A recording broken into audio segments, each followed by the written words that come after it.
Des plumes pour habiller, pour danser, pour parader, Nicole est l'un des derniers plumassiers parisiens. Il y a plus de 30 ans, elle a repris les établissements Février situés dans le 2e arrondissement. Créée en 1929, l'entreprise fabriquait des plumes pour chapeaux. Quelques années plus tard, la société entre dans le monde de la nuit.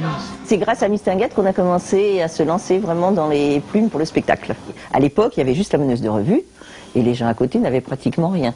Et maintenant, on peut dire que même les danseuses nues sont très habillées.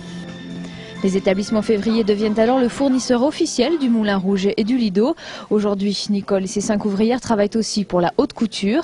Dans l'atelier de la rue du Mail, la mémoire de la maison s'affiche sur les murs de l'entrée. Les 3 autres pièces sont remplies de plumes, du sol au plafond. Une dizaine d'étapes est nécessaire pour fabriquer une plume. Quand vous voyez un dessin, déjà je commence à me dire tiens, je vais mettre ça, je vais mettre telle plume. Par exemple, une plume d'autruche pour servir pour du boa. Ça peut servir pour un éventail. Ensuite, on la prépare, on fait un petit enfilage pour la teinture.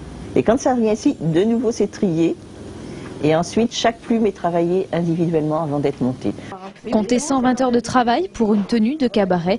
Pas question de filmer l'intégralité du parcours de la plume. Le savoir-faire de Nicole est top secret et il lui permet de créer des pièces de grande taille. Record de la maison, une aile en plume de 5 mètres d'envergure. Mais ce n'est pas le plus difficile.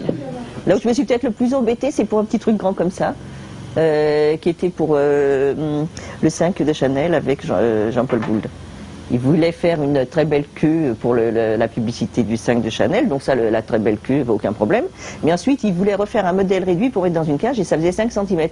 Et là, pour nous, c'était beaucoup plus ennuyeux. Grand couturier ou cabaret parisien, les défis et les commandes ne manquent pas, d'autant que le métier est rare. Dans la capitale, il ne reste qu'une poignée de plumassiers.